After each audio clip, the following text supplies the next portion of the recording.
शेख हसीना ने पीएम मोदी को दिया बांग्लादेश आने का न्योता। कहा, मैत्रीपूर्ण संबंध होंगे मजबूत। बांग्लादेश की प्रधानमंत्री शेख हसीना 2 दिवसीय भारत के दौरे पर नई दिल्ली पहुंची है। शनिवार को उन्होंने प्रधानमंत्री नरेंद्र मोदी के साथ नई दिल्ली स्थित हैदराबाद हाउस में द्विपक्षीय वार्ता की। दोनों नेताओं ने सशस्त्र बलों के आधुनिकीकरण, आतंकवाद और कट्टरवाद पर चर्चा की।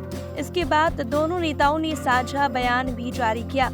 इस दौरान शेख हसीना ने प्रधानमंत्री नरेंद्र मोदी को बांग्लादेश आने का न्योता दिया। प्रधानमंत्री नरेंद्र मोदी ने कहा कि रक्षा संबंधों को और मजबूत करने के लिए हमने रक्षा उत्पादन से लेकर सशस्त्र बलों के आधुनिकीकरण तक विस्तृत चर्चा की। हमने आतंकवाद, कट्टरवाद और सीमा के शांतिपूर्ण प्रबंधन पर अपनी सहभागिता को मजबूत करने का निश्चय किया। हिंद महासागर क्षेत्र के लिए हमारा दृष्टिकोण भी एक समान है। हम हिंद प्रशांत महासागर पहल में शामिल होने के बांग्लादेश के फैसले का स्वागत करते हैं। हम बिम्सटेक समेत अन्य क्षेत्रीय और अंतर्राष्ट्रीय मंचों पर अपना सहयोग जारी रखेंगे। शेख हसीना ने कहा कि भारत और बांग्लादेश के संबंध हमेशा ही बढ़ते रहेंगे।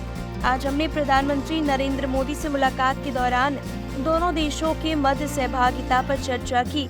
इस दौरान बांग्लादेश की प्रधानमंत्री शेख हसीना ने कहा कि मैं प्रधानमंत्री नरेंद्र मोदी को दोनों देशों के मैत्रीपूर्ण संबंधों को और मजबूत करने के लिए बांग्लादेश आने का निमंत्रण देती हूँ। उन्होंने पीएम मोदी से कहा कि आइए और बांग्लादेश को देखिए, कितना कुछ हमने कर दिखाया है।